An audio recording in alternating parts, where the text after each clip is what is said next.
ನಮಸ್ತೆ ಫ್ರೆಂಡ್ಸ್, ಹೇಗಿದ್ದೀರಾ? ಚೆನ್ನಾಗಿದ್ದೀರಾ? ನಾನು ಕೂಡ ಚೆನ್ನಾಗಿದ್ದೀನಿ. ನಾನು Nagaveni. Welcome to my channel. ಇವತ್ತಿನ ರೆಸಿಪಿ ಬಂದು ಕೆಂಪು ಚಟ್ನಿ ಅಥವಾ ಕೆಂಪು ಖಾರ ಅಂಥೇಳಿ ನಮ್ಮ ಉತ್ತರ ಕರ್ನಾಟಕ ಸೈಡ್ ಸ್ಪೆಷಲಾಗಿ ಮಾಡ್ತಾರೆ.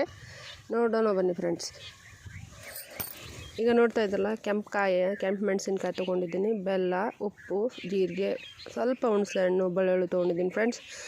ಕೇವಲ 2 ನಿಮಿಷದಲ್ಲಿ ಚಟ್ನಿನ ಮಾಡ್ಕೊಬೋದು. ಇದು ಬಿಸಿ ಚಪಾತಿ ಜೊತೆ, ರೊಟ್ಟಿ ಜೊತೆ, ಅನ್ನದ ಜೊತೆ, ಅನ್ನ ತುಪ್ಪದ ಜೊತೆ ತುಂಬಾ ಚೆನ್ನಾಗಿರುತ್ತೆ. ನಮ್ಮ ಉತ್ತರ ಕರ್ನಾಟಕ ಸೈಡ್ ತುಂಬಾ ಇದನ್ನು ಇಷ್ಟಪಟ್ಟು ತಿಂತಾರೆ. ಹೊಲಕ್ಕೆ ಹೋಗೋರು ಎಲ್ಲರೂ ಕೂಡ, ಮನೆ ಮಂದಿಯೂ ಕೂಡ, ಚಿಕ್ಕ ಮಕ್ಕಳು ಕೂಡ ಸ್ವಲ್ಪ ತುಪ್ಪ ಚಪಾತಿ ಜೊತೆ ಈ ಒಂದು ಕೆಂಪು ಚಟ್ನಿನ ಹಚ್ಕೊಂಡು ತಿನ್ನೋದ್ರಲ್ಲಿ ತುಂಬಾ ಟೇಸ್ಟಿಯಾಗಿರುತ್ತೆ ಫ್ರೆಂಡ್ಸ್. ಇದನ್ನು ವಾರಗಟ್ಟಲೆ ಆದರೂ ಇಟ್ಕೊಂಡು ತಿನ್ಬೋದು.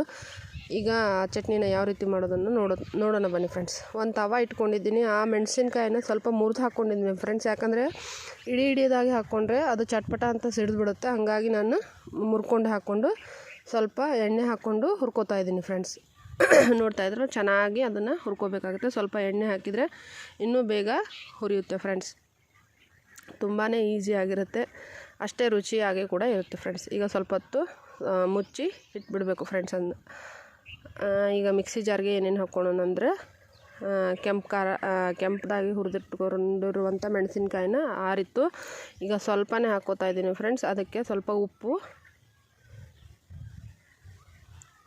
ಹಾಕ್ಕೋತಾ ಇದ್ದೀನಿ ಫ್ರೆಂಡ್ಸ್. ನೋಡ್ತಾ ಇದ್ದೀರಲ್ಲ, ಉಪ್ಪು, ನಾವು ಏನೇನು ಬೆಳ್ಳುಳ್ಳಿ ತೊಗೊಂಡಿದ್ವಿ, ಬೆಳ್ಳುಳ್ಳಿ.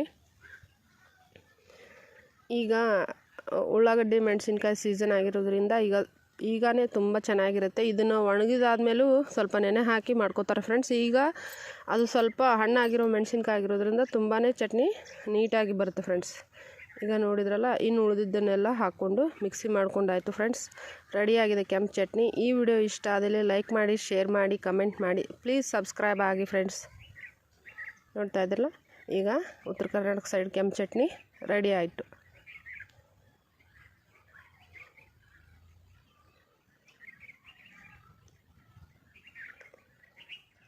ನೋಡೋಕ್ಕೂ ತುಂಬ ಚೆನ್ನಾಗಿ ಬಂದಿದೆ, ಅಷ್ಟೇ ಟೇಸ್ಟ್ ಕೂಡ ಆಗಿದೆ. Thanks for watching.